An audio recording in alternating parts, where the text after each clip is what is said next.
And this is one of my favorite parts, because of how little I understand it, but how much I know that it's true.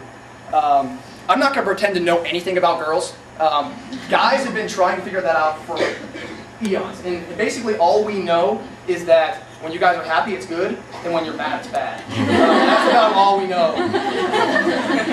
But what I do know, has anybody read a book called Captivating by John Stacey Eldridge? Nobody. Man, you guys are missing out. It's a fantastic text. Basically, I believe deeply in what they had to say. You know, every girl, every woman was once a little girl, and they had the most precious dreams. You know, you wanted to be the beauty in a fairy tale. You wanted to be whisked off in beauty and romance and adventure and all that great stuff. And you had those dreams when you were little.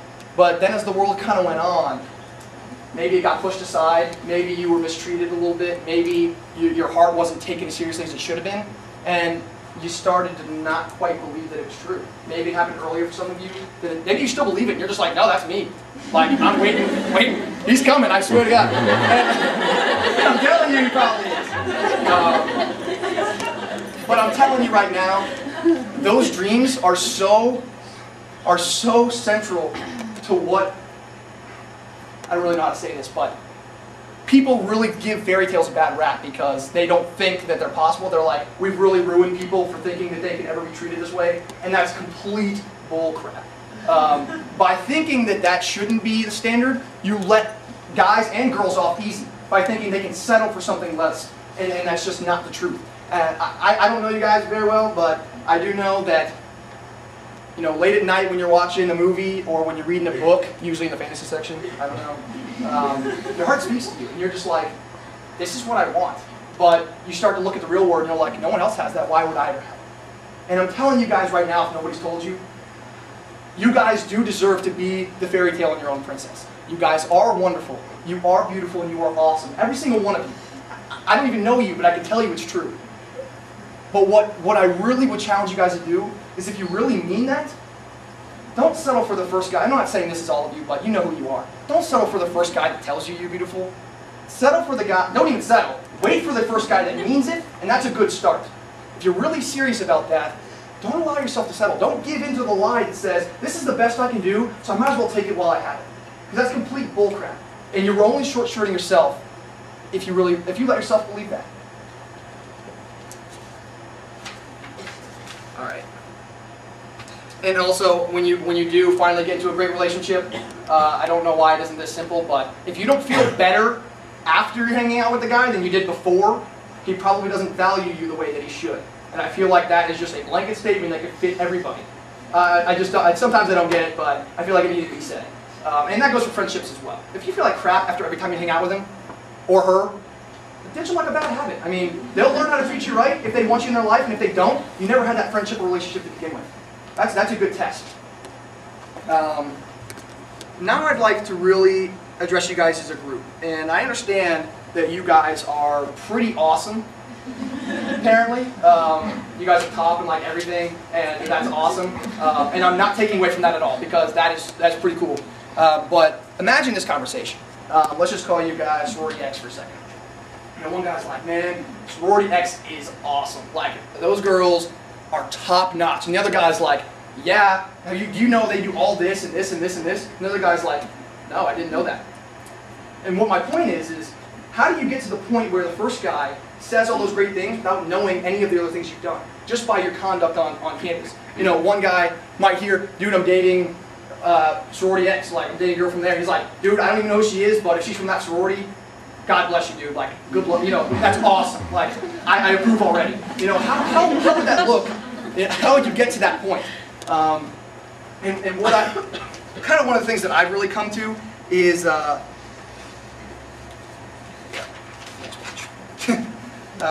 is the why. And again, I said this before, but the why is more important than the how. If you understand why you're in a sisterhood with each other, instead of what it looks like to be a good sister, how do I act here and where, if you understand that you love these sisters and that's all that's really important to you, the rest will come, I promise. If you have the courage to lead an event and step up, don't worry as much about how to do it. Worry more about, not even worry, but rest more in the fact that you know why you're doing it. Do you really want this event to benefit somebody, or are you just doing it to make yourself look like you're awesome compared to your sisters? I mean, what's your real motivation? Because the why is more important than the how. And when you put the how above the why, that's when you start to really get tripped up. And people can see right through that, I guarantee it. One thing that I really want to stretch is the relationships. Stress, not stretch. Are the relationships, because the relationships are the most important, with your sisters and also outside your sisters. That's really going to set you guys apart, because we're all relational beings. We are created to hang out with. Why do you think solitary confinement is one of the most strenuous punishments we can give somebody? Because we hate being away from each other. Relationships really are what hold us all together. And if you can invest in those, everything else is really that easy. You guys need to look at each other and understand that, if you take her eyes and her smile and her ears, her hair, her legs, it doesn't matter. I'm doing physical things just to illustrate the point, but if you translate that into the gifts that each one of you guys has, because I'm sure they're varied and very, very vast with all of you guys here. You guys pack way more of a punch together as a sisterhood than any of you could individually. And what you guys need to do is celebrate the best of each other and just tolerate the worst, but don't focus on it. If something bad happens, settle it and move on. Don't bring it up. Celebrate the best in each other. And this might seem kind of silly, but I feel like it's really applicable. It's kind of like a beef stew. If you only have the carrots, it's just carrots and water. You need all of the ingredients for it to really nourish you quite the same way. And that means, I'm not saying this is you, but it's very true, it doesn't mean that the potatoes can walk over to the beef and bitch about the carrots. I don't like that color anyway. A house divided against itself cannot stand. It can't. And if you guys start to eat at each other, the stew will sour before it ever gets a chance to nourish somebody. And if you guys really attack each other instead of fighting evil out there, then you guys will never have the opportunity to really nourish this campus in the way that you guys really can. What does this look like? Tattoo the word selfless on the inside of your eye. So you see it every day. I know nobody's really going to do that, but exaggerate the emphasis, right? It makes the point very. She's trying it out already. She's thinking, am I going to go do this later? Let's try it. Yeah. If it works out, please let me know. I would love to tell it to other people. But it's one of those ways to really demonstrate care and concern and love for other people. To really put them before yourself. It says something without ever saying anything that you could never convey with words.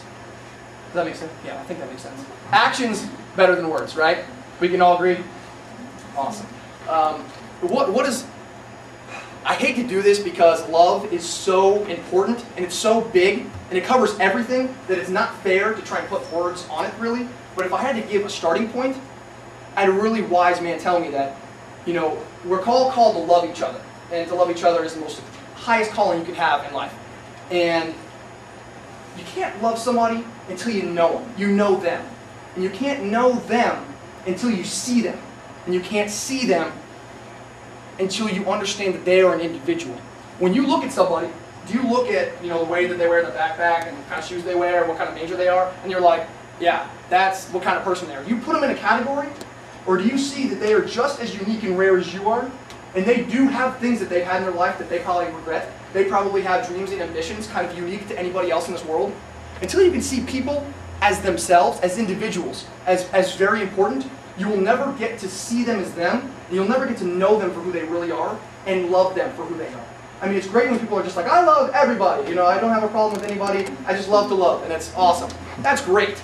But blind love will never be as effective as that sincere and true love that you can really show to each other if you start to see each other for who they are, get to know them, invest a little bit of time in them, and really cherish those relationships. And I know you guys know how important that is. I don't really need to stress that anymore, and it kind of already is.